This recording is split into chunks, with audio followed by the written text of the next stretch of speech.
Okey, bersedia? Mula.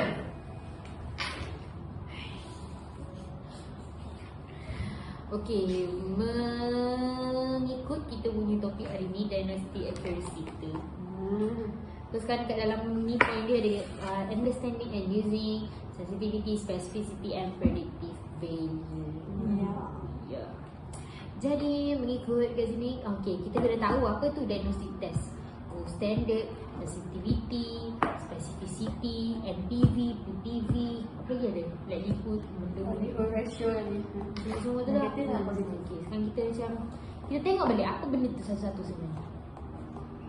Okey, diagnostic test tu mengikut yang petang dengan doktor lah. Kalau aku Cakap dia akan inputkan sebuah benda yang physician jumpa untuk diagnose penyakit tu kan. Macam mana? Macam contoh segala benda yang physician tu guna untuk diagnose penyakit tu, macam sign and symptom. Macam tu lah. Lepas tu inti guna apa? Dia guna CT, coherent tomography. Macam tu lah. Faham. Jadi antara banyak yang kita kira tu, yang paling best sekali modality tu kita panggil dia gold standard. Maksudnya dekat diagnostic test tu kita kena ada gold standard je lah. Setiap penyakit tu mesti ada gold standard. macam mana kita tentukan gold standard? Kita ada Specificity. Bijak. Okey. Sekarang ni cakap lah. Okay, before kita masuk kat gold standard, kita kena tahu ada 4. Jadi ada true positive, True negatif, false negatif, false negatif. sama je. okey. Ada Dapat tu lah. Okey. Faham? Boleh kau tenang tak satu-satu tu apa sebenarnya? Okey, boleh? Okey, jom kita buat jadual. Cukup buat jadual, aku nak bagi. Okey, aku akan bagi dulu. Okey. Macam ni. Bagi macam tu, okey. Bagi dua. Maksudnya bagi dua ke atas juga. Bagi dua dekat sini Ha, juga. betul. Okey. So yang first kali kita kena tulis disease. Ini Ni disease ada. Okey, disease lepas tu Ada. right. So yang tu disease tak disease tak ada. Lepas tu kat sini dia tulis positive. positif. Yang ni Negative. Okay, so first kali kalau kita ada disease, kita ada disease. Kita ada disease. Dan kita Betul. betul positif. Betul positif. Jadi dia true positif. So kalau saya This tadi kan? tapi nak masuk buku yang ni masa baru. Dia tak ada disease. Tapi dia tak masuk dari disease.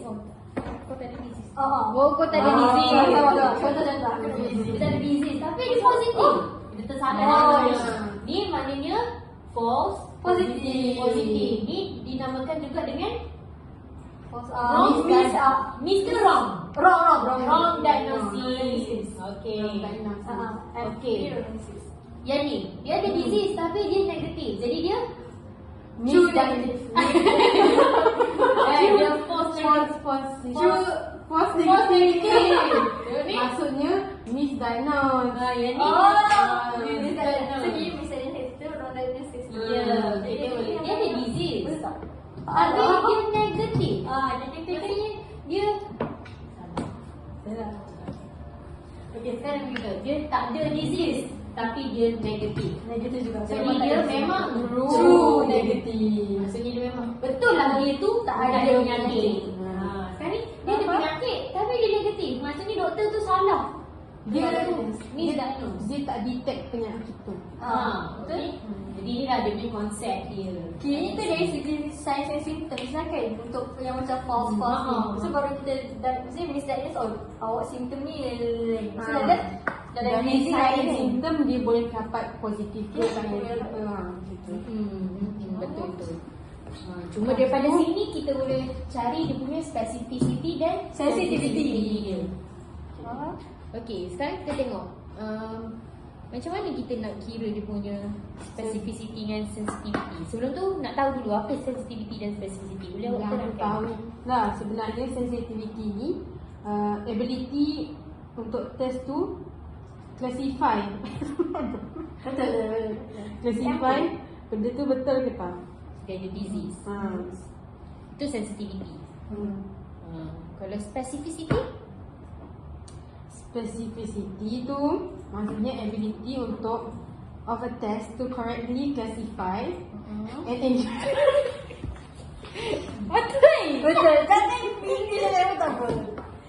ability untuk tahu yang test tu boleh check classify correctly yang seseorang individual ni Tak ada penyakit. tak ada penyakit. So sensitif ada penyakit. Specificity tak ada penyakit. Okey, pandai. Okey, jadi macam mana kita nak kira dia ni? Berdasarkan ni kotak yang kita buat Berdasarkan tadi. kotak yang kita kira dan kita kena ada number of patient tu sendiri. Ya. Okey, contoh lah. Ada tak contoh berapa penyakit, berapa patient yang kita nak? 100 kan? Okey. Terus boleh? Mungkin kita ada 100 patient. Mesti kita nak bagi bilang ikut just cakap. Mesti nak kira TP campur FN. Okey. Okey, sekarang kita tengok apa A, B, C, D. Kena tengok sini. Ini A, ini B, yang ini C, yang ini D. Untuk kira sensitivity, macam mana? A over A plus C. Okey. Ni kira sensitivity dia. Kalau specificity, B over B plus D. Okay. Salah tak? D. D over D. Sorry. D ke B? D. Dia kena ambil yang true ke atas. B over B plus B. Ini baru specificity. Macam tadi lah, yang ni kita tengok yang ada disease. Yang ni nak tengok yang tak ada disease. So yang tak ada disease kita kena ambil yang bahagian yang tak ada disease. Okay, faham? Faham? Okay, Nak try value ke tak ya? Tak ada. Itu dekat case. okay, nanti kita buat dekat case study nanti.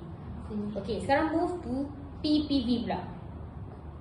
PPV tu lepas specificity dengan sensitivity, kita move pada PPV. Itu positive predictive value dan negative predictive value. So, positif PPV itu maksudnya peratusan pesakit yang dapat positif test tapi dia memang ada disease.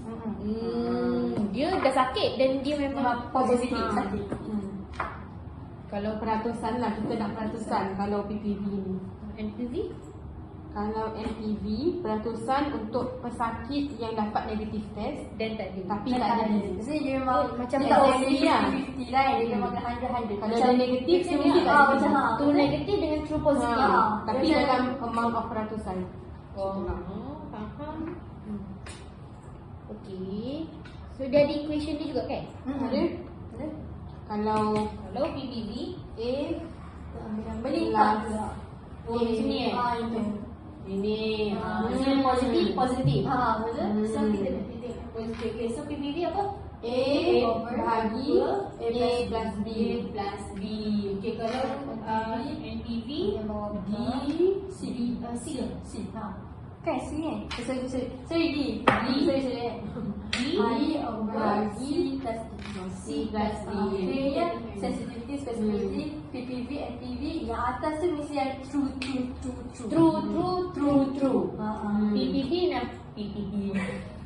Positif. Yang ni tengok yang negatif. Harap tahu. So apa beza PPV dengan sensitivity? Yang kalau PPV dia percentage. Percentage. Kalau sensitivity bukan percentage. Atau apa sih yang sensitivity tu memang yang ada di Dia pasal kebolehan untuk imaging. Untuk Ability of the test. of the imaging modality tu untuk betul-betul pastikan betul tak dia ada apa itu untuk sensitivity. untuk dia dengan specificity. Faham? Kalau PPV dengan NPV pula macam kita diagnose betul tak? Jadi PPV dengan PPV tak payah darab 100 lah sebab walaupun Kita dapat dulu kita dapat 100. So kita dapat maksudnya ni dah dapat ni kita dapat darab 100 lah. So semua ni Kita kena dapat darab 100. Kan? Betul. Kan? Dia berkaitan macam kalau sensitivity dia ada penyakit dengan tak ada penyakit. Tapi yang ni 0.8 je tengok dekat application exercise ni. Let's calculate. Dia bagi tak ada peratus pun. Tapi kena dapat 100 actually. Okay. Move. Okay, dah habis dah NPV kita. Sekarang kita pergi ke case. Case one kita. Okay, sila baca case apa poin-poin penting dia je. Okay, first kali kita akan tahu dia punya history. Okay, first kali dia punya history gender dia adalah male, lelaki. Lepas tu age dia tua. Male tua. Sorry, tua. 54 dah. Tua muda. PONG tu apa? Oh ya lah, PONG macam tu saja. Google. PONG tu design.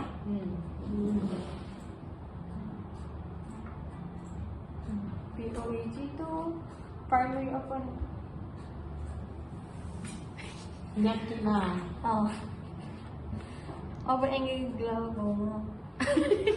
Okey tak. Oh, dia jadi simptom. primary open mata dia angle. macam kabur-kabur. Glaukoma ke? Betul? Glaukoma apa? Yang dekat mata tu lah. Tak. Visual Dia boleh lama-lama dia boleh tak nampak. So the visual problem Terrible. He did not have any ocular systemic complaint. The vision was 20/20. Ini suggestive for glaucoma. Okay, he did not have ocular or system complaints. Okay, tak ada. So the vision was 20/20. Dia IOPs. IOPs ni itulah. Intraocular pressure. Maksudnya IOP tu test lah. Dia apa? Apa tak? Tak. IOP test.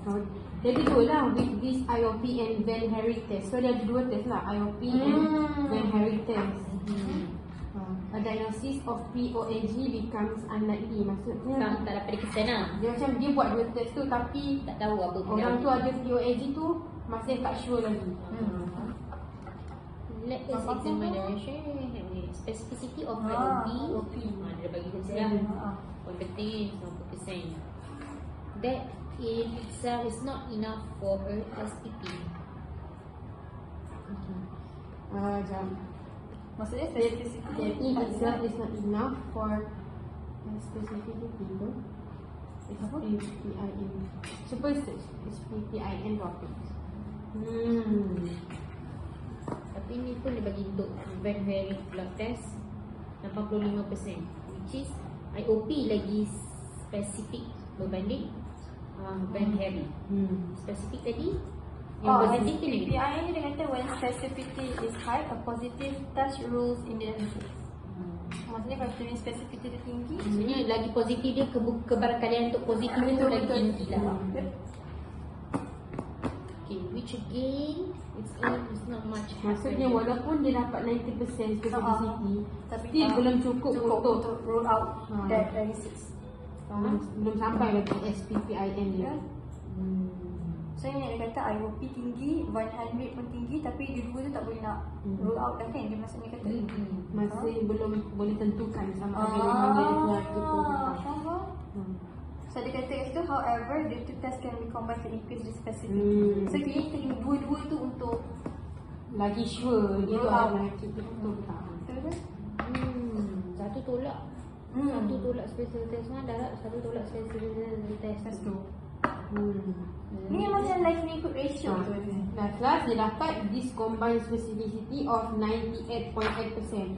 Lagi tinggi daripada individu punya test. Individual test. Maksudnya kena buat dua Kena test. dua. So specificity ni jadi lagi tinggi. Okay. Until proof otherwise, this patient has angle closure. We assume that IOP specificity 90% goes for angle closure below the So kita macam cakap betul glaucoma kan. Okay. Lagi. Objection to combining test Lepas dia combine, kita dapat specificity yang tinggi. Kita tengok pula sensitivity dia. Okay. Is that the resultant sensitivity becomes the product of sensitivities of the two tests. And then kita dapat kalau individual punya sensitivity, IOP dapat 50%. Kalau Van Herrick test dapat 34.5%. 135 low Ini sensitivity. Tadi sensitivity ni negatif kan? Positif. Positif. Sensitif. Spesifik negatif. Maksudnya tadi kat atas tadi dia punya specificity tinggi. So kebarangkalian untuk dia negatif. Untuk true negatif. untuk true negatif. Sebab dia punya result negatif. Lepas tu memang patient tu Tak ada. tak ada penyakit. Tapi patient ni dia ada penyakit, Lepas tu result dia memang positif.